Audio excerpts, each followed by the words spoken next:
Hello everyone, Jared Bagwell here, ETEC 532 final project.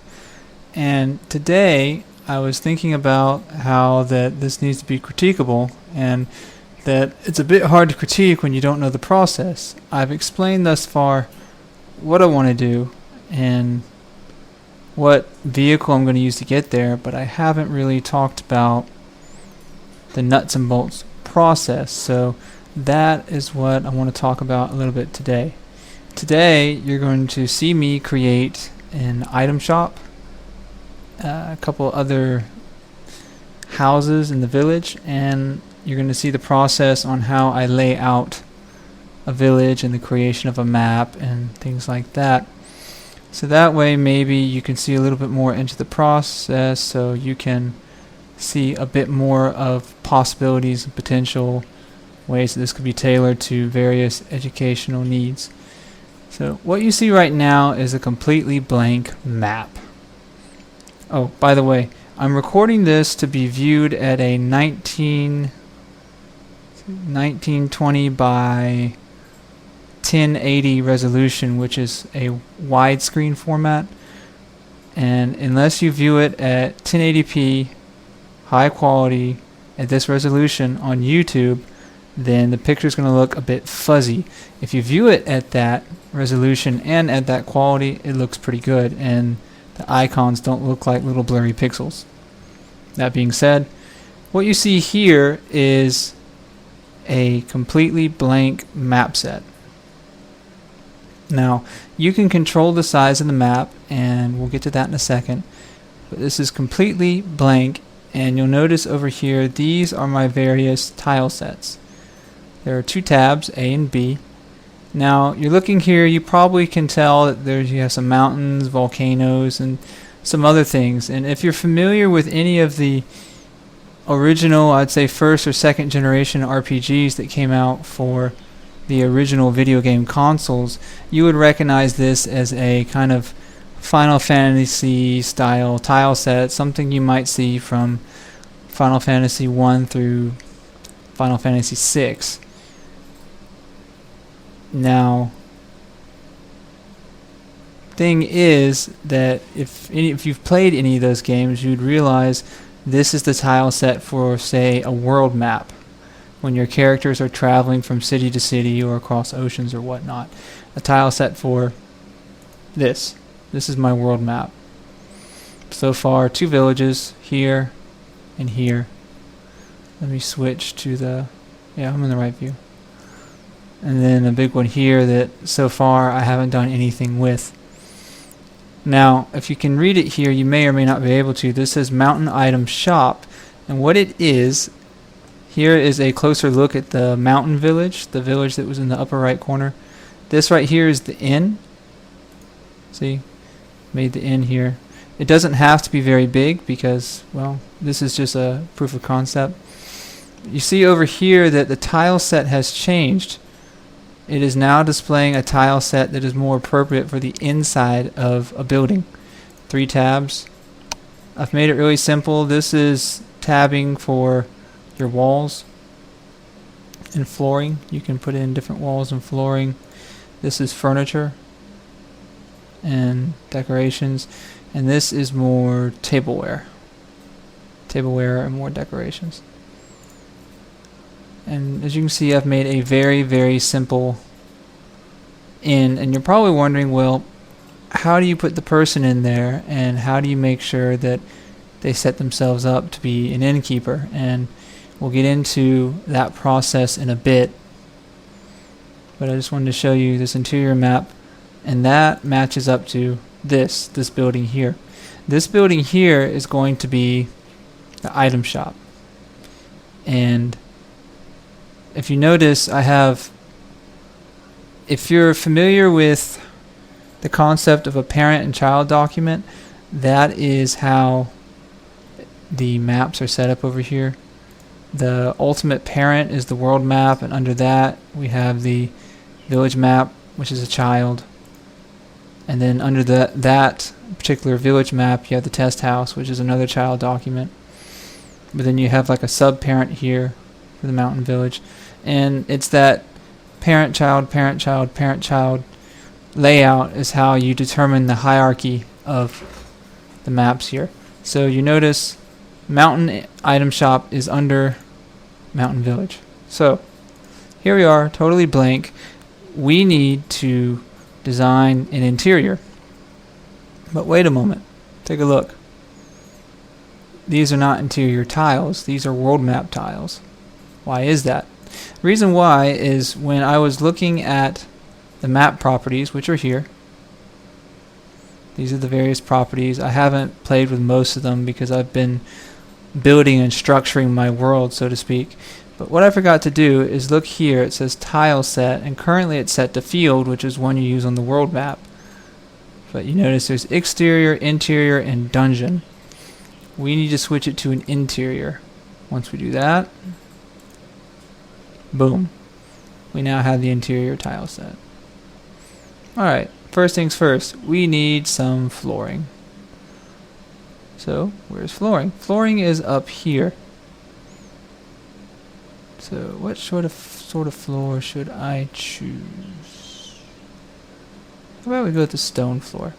Now, you've got a couple of different drawing tools. Right now, currently selected is a rectangle tool, which allows you to cover large areas quickly. But it's not that great for precision stuff. In this case, doesn't matter though. So, boom. Alright, we have a floor. Well, next we need walls, because this is supposed to be a house, right? So for walls, you'll notice here that these are actually two separate tile sets, but they match each other. They're complementary. So if you align them correctly, it looks like walls and a ceiling. One thing I learned though is you do have to align them correctly, because if you don't, it looks really goofy. So this is a wall here.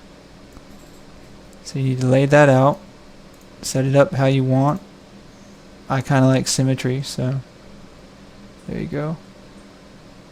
And next, if I remember correctly, we're going to need this one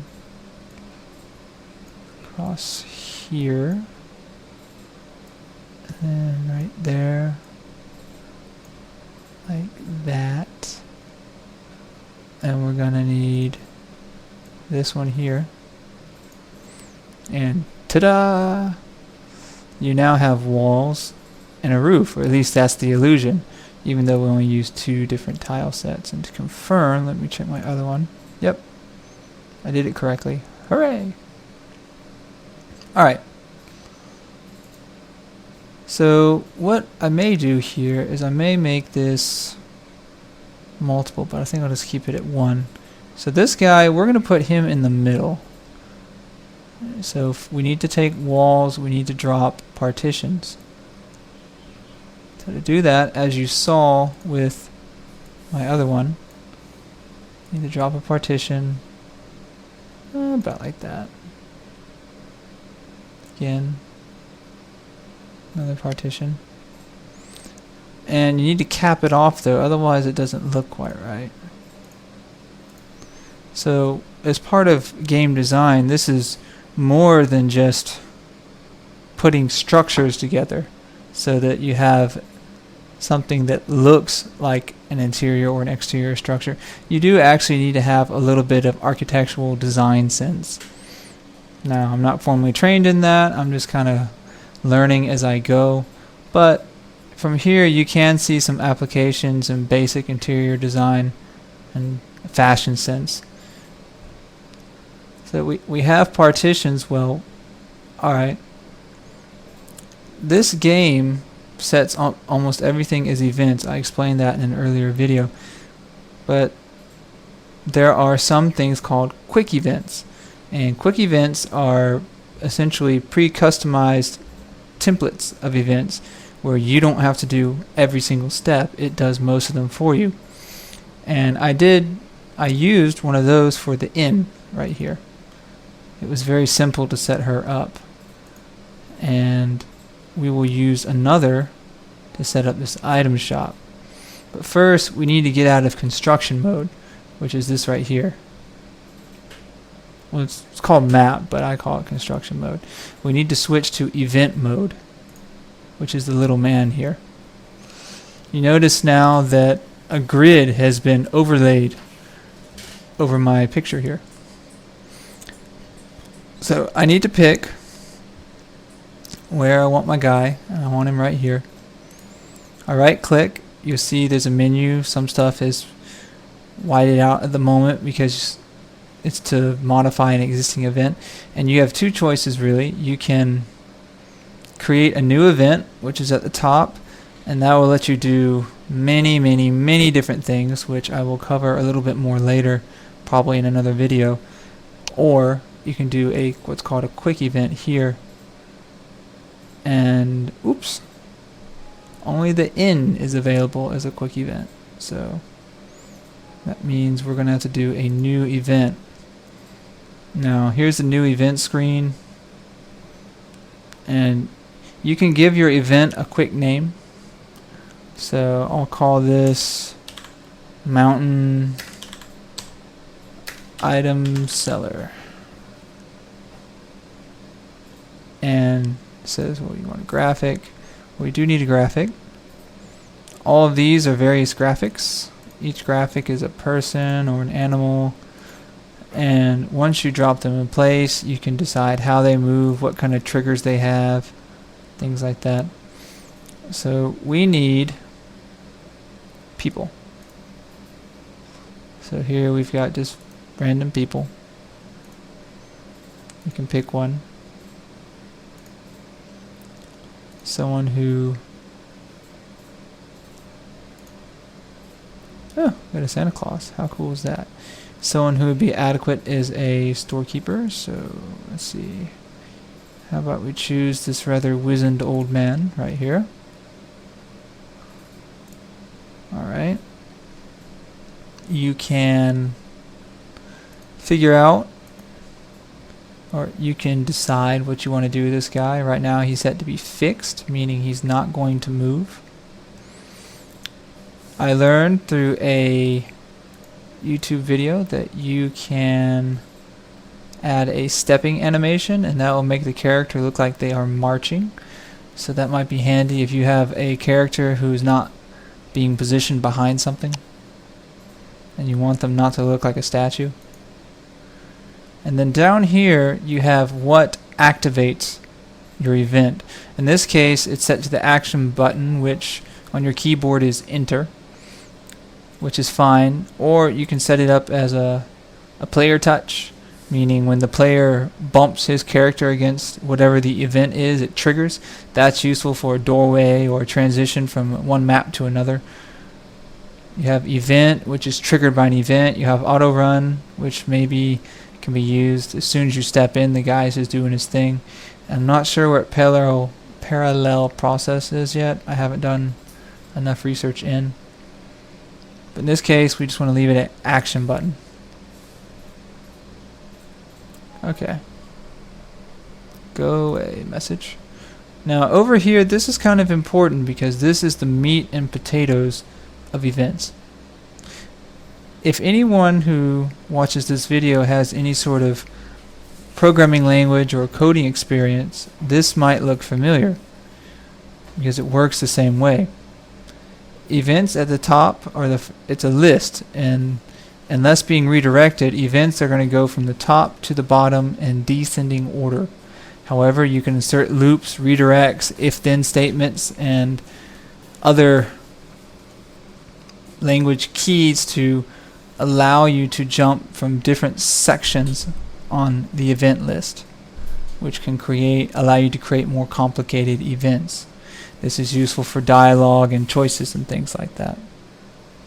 Now I'm going to have to pause for a moment because I don't actually remember how to create an item shop. I need to go back and research it, and when I've got that ironed out, I will come back. Okay, I am back. Sorry about that.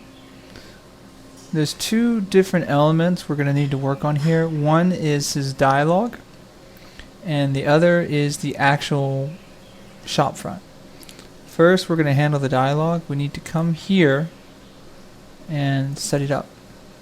Now you notice these are called, this is the event command window. You see all sorts of buttons here for all sorts of different aspects of the game. And in this situation, we need to go to show text. Text is the dialogue of whoever your NPC is. And NPC stands for non-player character.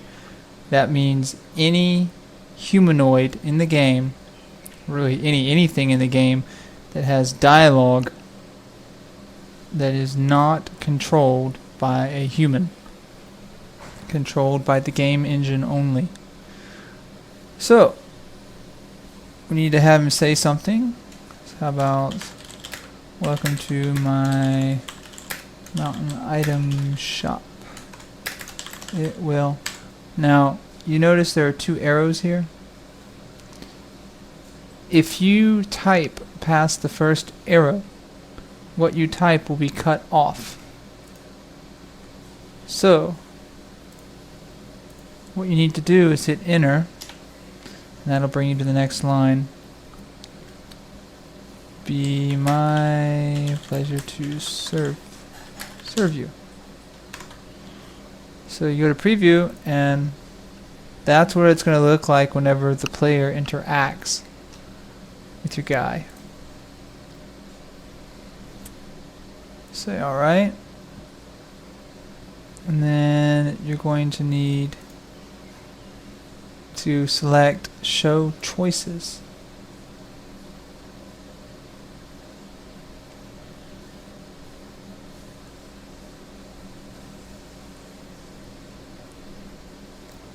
Oh, okay. I need to edit the dialogue slightly. So let's go back to here, and we need to edit.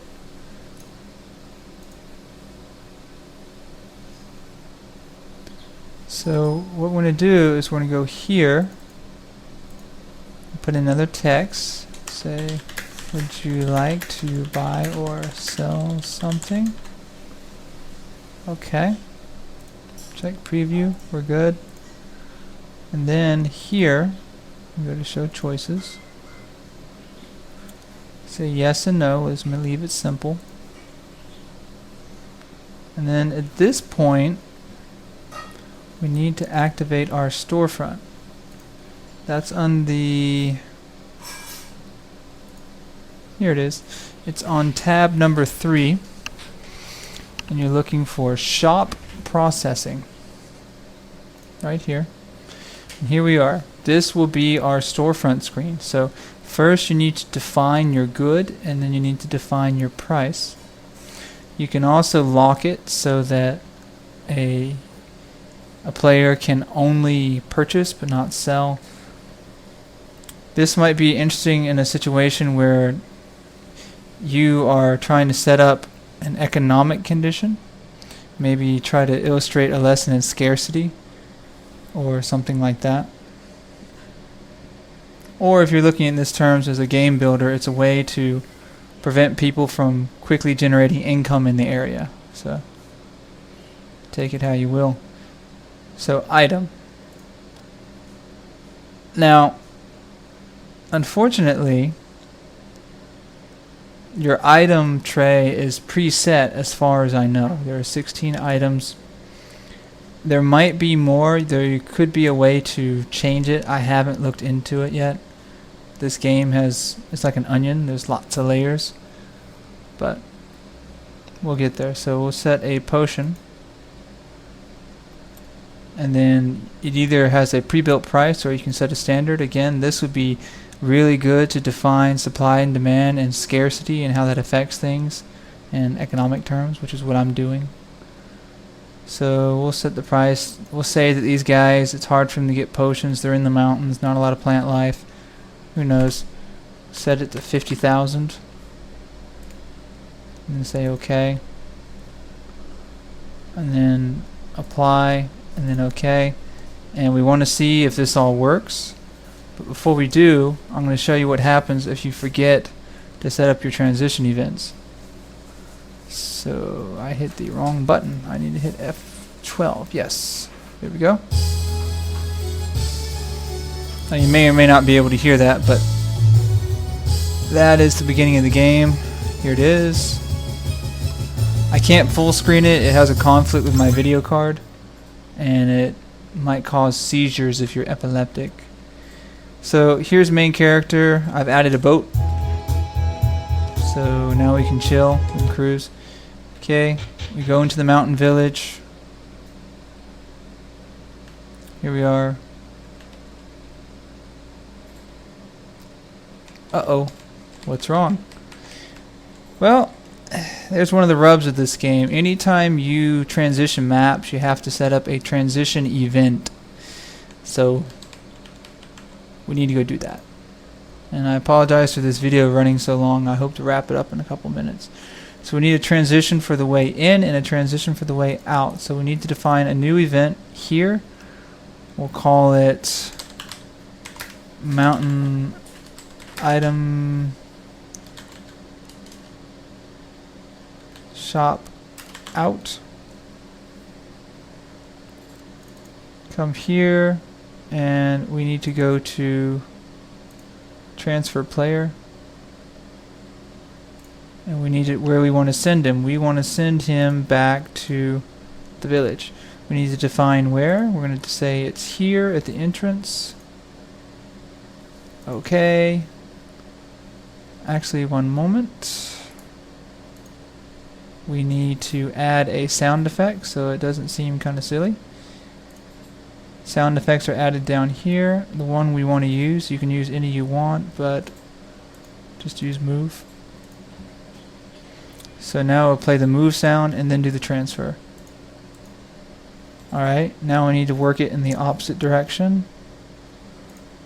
We need a transition point here to send us in, so we'll say enter mountain item shop. We'll set up our sound first, like so. That's what it sounds like. And then we will set up our transfer event. Transfer to the item shop. We will have you come in there. Say OK, OK, apply, OK. And then let's play test again. Save changes. Here's our game. I'm on a boat!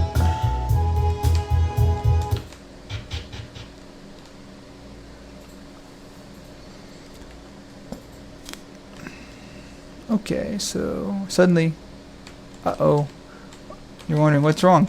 I forgot. Right now, the default is that when you have an event, it is player, it's not player touch activated, but action button. So I hit the action button, I'm in. Action button, I'm out. So that's working. Let's go talk to our dude. So welcome to my shop. Be my pleasure to serve you. Would you like to buy or sell something? Yes. Alright, buy, and then there's our potion, 50,000. We have no money. We're broke. Can't buy the potion. So we gotta back out, cancel, make sure our dialogue works completely. No. Ah, got a problem. I need to set up a different path from the no. And I will have to fix that later. So there you are. That's how you build the interior of a map for an inside, and that is how you set up some transitions, and that's how you set up a shop. I didn't really intend this to be a tutorial, but I felt that you need to see some of the inner mechanics of the game so you can fully appreciate it and think about its educational potential. And what I've done has only scratched the surface.